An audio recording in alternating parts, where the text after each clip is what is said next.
时隔1年多，胡桃终于要复刻了，想必有些小伙伴此刻正是度日如年。那么下一位荣登最长为复刻王座的角色是谁？我不说。这次武器池虽然良心，但我还是想为部分平民玩家抽不起武器池又或者歪了的人测一下，如果没有护魔，胡桃用哪把武器比较的好？测之前先说2个部分萌新可能会好奇的地方啊。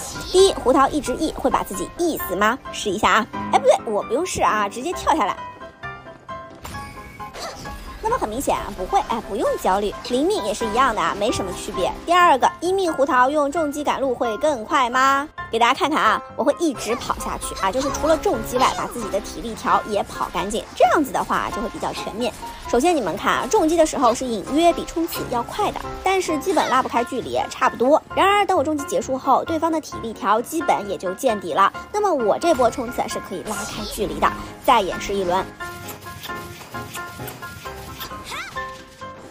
看，如果距离够长的话，大概能拉开这么长的距离。当然，重击也是要不停操作的，比无脑冲刺要麻烦点，所以有没有必要就看个人了。好了，言归正传，其实给胡桃的武器并不算多，顶头的就是匣里灭尘和决斗枪，但有些小伙伴手里可能会有鸟枪，所以决定把它也加进来。鸟枪的面板大概是这样，暴击的话呢，胡桃60够用，70毕业，不是强度档的话，争取搞到50就行了。此刻相信眼尖的小伙伴已经看出问题来了，元素精通为0，这可是我精挑细选的结果。元素精通是个很常见的问题啊，以后如果再有人说，哎呀，为什么我胡桃的双爆很高，伤害却很一般呢？就请看看你的元素精通，好吧？胡桃的伤害残缺真的是蛮多的。这里我用的灵命胡桃，看一眼啊，5金的匣里，3金的决斗，一个加36%伤害，一个加36%攻击力。大佬可以细说一下里面的区别。决斗枪的面板是很好堆的，但要说伤害的话，5万2啊！那么用决斗枪的小伙伴懂了吗？堆一堆元素精通，又好毕业，伤害又高，不愧是人民币4星武器啊！第二个则是号称胡桃除专武外最合适的武器，不是4星哦，是所有武器里最合适的哦。但因为换了武器啊，我的暴击瞬间掉到了30几，然后我就不停的戳啊，大概戳了10几分钟才2次全爆。我去，这是什么数字啊？那么高的吗？我都惊讶了呀，这要7万7了呀！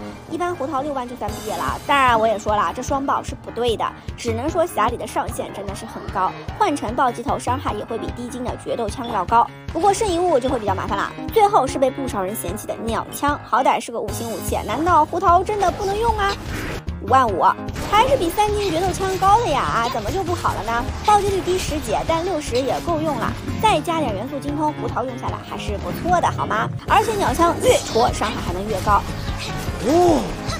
那么总结下来，如果愿意干剩遗物的，高金匣里确实是第1位，决斗枪最容易毕业，伤害上限最低，但暴击率永远比大数字有用哦。而鸟枪夹在中间，剩遗物有点需求，伤害也有点优势，大家就根据自己的情况来选择吧。最后祝大家都能顺利的抽到胡桃哦。